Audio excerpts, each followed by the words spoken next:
একটি ছোট্ট পাত্রে মহাসমুদ্রের সবখানি পানি রাখা যেমন অকল্পনীয় অসম্ভব, ঠিক তেমনিভাবে মাহে রমজানুল মুবারকের ফজিলাত বর্ণনা করাটাও আমাদের জন্য তেমন অসম্ভব।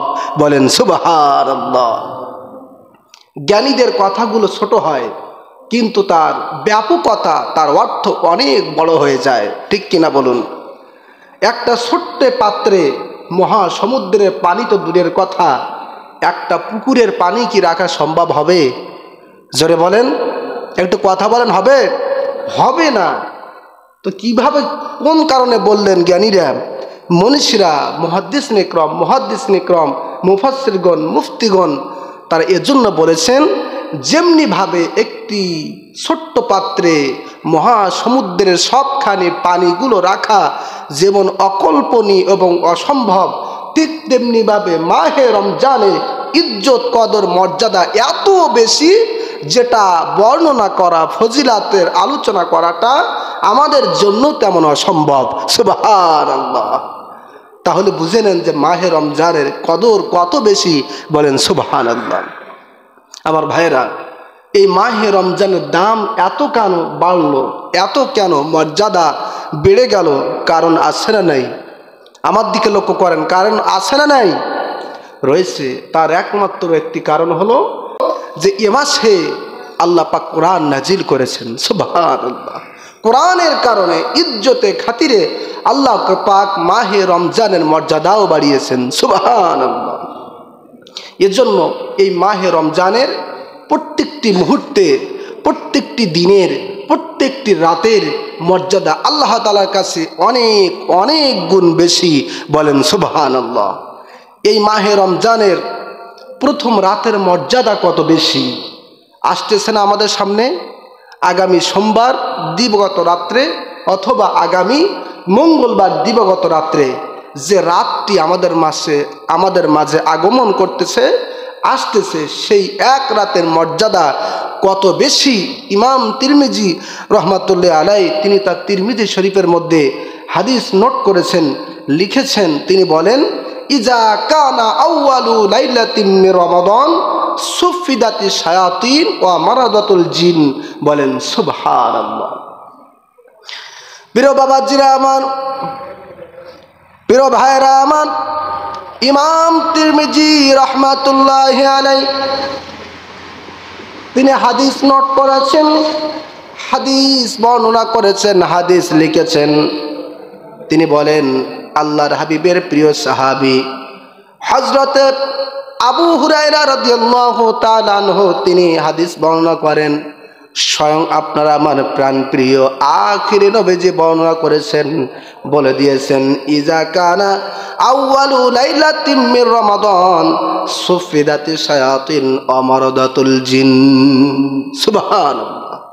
আল্লাহর হাবিব বলেন, যখন মাহে রমজানের প্রথম রাত আমাদের মাঝে আগমন করে, আমাদের মাঝে যখন চলে আসে, তখন সঙ্গে সঙ্গে আল্লাহ রব্বুল আলামিন শয়তান এবং অবাধ্য জিনদেরকে শৃঙ্খলে আবদ্ধ করে দেন। সুবহানাল্লাহ। শৃঙ্খলে, শিকল দিয়ে শয়তান এবং অবাধ্য জিনদেরকে বেঁধে ফেলা হয়। বলেন সুবহানাল্লাহ।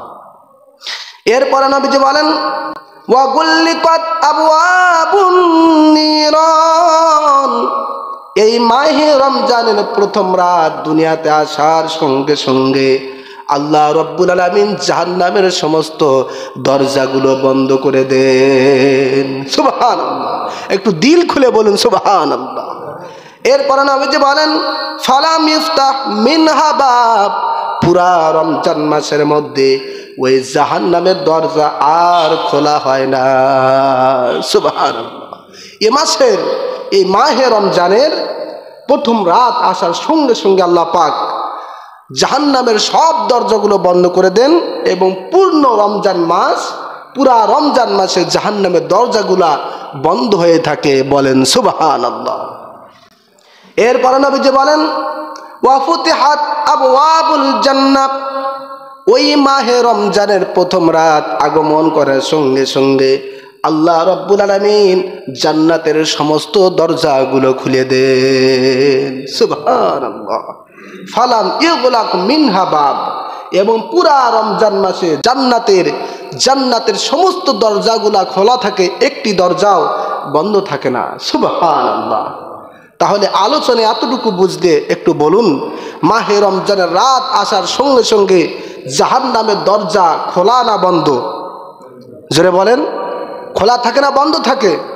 বন্ধ থাকে। আর মাহে রমজানের রাত আসার সঙ্গে সঙ্গে জান্নাতের সব দরজা বন্ধ না খোলা? খোলা হয়ে যায়। কাদের জন্যে? কাদের জন্যে? একটু জোরে বলেন। কাদের জন্যে? আমাদের জন্য, রোজাদারদের জন্য। যারা রোজা রাখবে, যারা মাহে রমজানের সম্মান করবে, ইজ্জত করবে, মর্যাদা দিবে, তাদের জন্য আল্লাহর জাহান্নামের দরজা বন্ধ, জান্নাতের দরজা খোলা। সুবহানাল্লাহ। প্রিয় বাবাজিরা আমার, এরপরে নবীজি বলেন, ওয়াইনাদি মুনাদি ইয়া বাগিয়াল খায়রি আকবিল ওয়া ইয়া বাগিয়াল শাররি আকসির। এই মাহে রমজানের প্রথম রাত আসার সঙ্গে সঙ্গে একজন আহ্বানকারী আহ্বান করতে থাকেন, একজন ঘোষণাকারী ঘোষণা দিতে থাকেন, কে আছে দুনিয়ার মধ্যে নেক আমল অন্বেষণকারী, কে আছে দুনিয়ার মধ্যে ভালো কাজ আদায়কারী, তুমি আরো বেশি বেশি ভালো কাজ আদায় করো। আর কে আছে দুনিয়ার মধ্যে পাপ অর্জনকারী, কে বেশি বেশি পাপ অর্জন করছে, এই মাহে রমজানে তুমি তোমার পাপ থেকে বিরত থাকো। সুবহানাল্লাহ। আল্লাহর ফেরেশতারা বলতে থাকেন মাহে রমজানের প্রথম রাত আসার সঙ্গে সঙ্গে, হে দুনিয়ার মানুষ, তোমাদের মধ্যে কে আছে ভালো কাজ করি, কে আছে ভালো কাজ অর্জনকারী, তুমি তোমার ভালো কাজ নেকির কাজ আরো বেশি লম্বা করো। আর কে আছে অন্যায় অর্জনকারী, গুনাহ অর্জনকারী, তুমি আল্লাহর রাস্তায় এই মাহে রমজানে গুনাহ থেকে বিরত থাকো। সুবহানাল্লাহ। প্রিয় বাবাজিরা আমার, ওই আহ্বানকারী বলতে থাকেন, ওয়ালিল্লাহি উতাকাউ মিনান নার। তার কারণ এই মাহে রমজানে আল্লাহ রাব্বুল আলামিন অসংখ্য অগণিত মানুষদেরকে জাহান্নামের আগুন থেকে বাঁচিয়ে দেন। সুবহানাল্লাহ। একটু জোরে বলুন সুবহানাল্লাহ। তাহলে মাহে রমজান হচ্ছে ক্ষমার মাস, ঠিক কিনা বলুন? মাহে রমজান হলো আল্লাহর জাহান্নামের আগুন থেকে বাঁচার মাস, ঠিক কিনা বলেন? সম্মানিত হাজিরিন, এটা হচ্ছে শুধুমাত্র মাহে রমজানুল মোবারকের প্রথম রাতের ফজিলাত। এবার শুনুন মাহে রমজানের প্রথম দিনের ফজিলাত কেমন। আল্লাহর হাবিব জনাবে রাসূল করিম সাল্লাল্লাহু আলাইহি সাল্লাম বলেছেন, ইন্নাল জান্নাতা তুযাকরাফু লিরমাদান।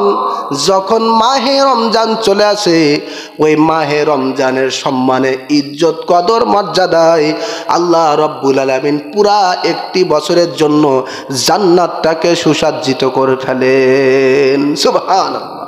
ঘর সাজিয়ে ফেলেন, জান্নাত সাজিয়ে ফেলেন। বলেন সুবহানাল্লাহ। আমাদের বাড়িতে বিবাহ হলে একটি ঘর সাজানো হয়, ঠিক কিনা বলুন? জোরে বলেন।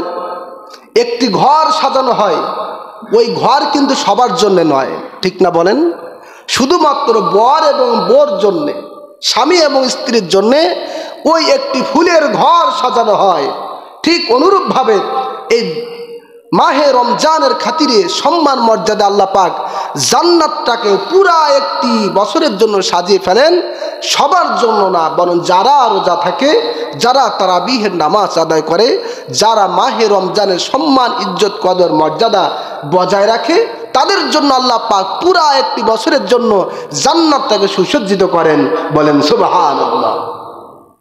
প্রিয় বাবাজিরা আমার, আল্লাহর হাবিব বলেন, ফাইজা কানা আউয়ালু ইয়াউমিন মিন রমাদান। যখন মাহে রমজান শরীফের প্রথম দিন উপস্থিত হয়, ওই প্রথম দিন আসার সঙ্গে সঙ্গে আল্লাহর বেহেশতের বৃক্ষরাজির পাতা থেকে এমন একটি হাওয়া, এমন একটি বাতাস আল্লাহ পাকের আরশে আজিমের নিচ দিয়ে বেহেশতি হুরদের গায়ে প্রবাহিত হতে থাকে। সুবহানাল্লাহ। যখন মাহে রমজানের প্রথম দিন আসে, সঙ্গে সঙ্গে বেহেশতের বৃক্ষরাজির পাতা থেকে এক প্রকার হাওয়া, এক প্রকার জান্নাতি বাতাস আল্লাহ পাকের আরশে আজিমের নিচ দিয়ে হয়ে আল্লাহ পাকের বেহেশতি হুরদের গায়ে লাগে। বলেন সুবহানাল্লাহ। নবীজি বলেন বেহেশতি হুরদের গায়ের মধ্যে, শরীরের মধ্যে যখন বেহেশতি ওই জান্নাতি বাতাস এসে লাগে, সঙ্গে সঙ্গে আল্লাহর জান্নাতি হুরিরা বলতে থাকেন, ইয়া রাব্বি ফাকুলনা ইয়া রাব্বি ইজআল লানা মিন ইবাদিকা আজওয়াজান তাকিরু বিহিম আয়ুনুনা ওয়া তুকাররিনু ওয়া তাকিরু আয়ুনুহুম বিনা। সুবহানাল্লাহ।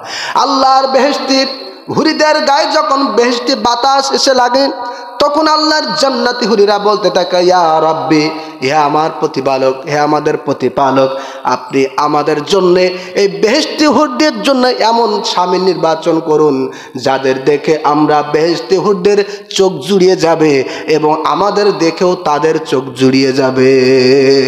সুবহানাল্লাহ। এমন স্বামী আমাদেরকে দান করুন যাদের দেখে আমাদের অন্তর, আমাদের চোখ জুড়িয়ে যাবে এবং আমাদের দেখেও তাদের চোখ জুড়িয়ে যাবে। বলেন সুবহানাল্লাহ। প্রিয় বাবাজিরা আমার, উল্লেখ্য বিষয় হলো ওই বেহেশতি হুরদের স্বামী তারাই হবেন যারা দুনিয়াতে আল্লাহ পাকে রাজি খুশির জন্য সারাদিন মাহে রমজানে রোজা রাখে। সুবহানাল্লাহ। তাহলে চিন্তা করুন একটা রোজাদারের মর্যাদা কত বেশি। আল্লাহ পাক রোজাদারের জন্য পরকালে বেহেশতি হুর নির্ধারণ করেছেন। আল্লাহ পাক রোজাদারের জন্য পরকালে আল্লাহর জান্নাত থেকে সুসজ্জিত করেছেন এবং জান্নাতের সমস্ত দরজা একজন রোজাদারের জন্য খুলে দিয়েছেন। বলেন সুবহানাল্লাহ।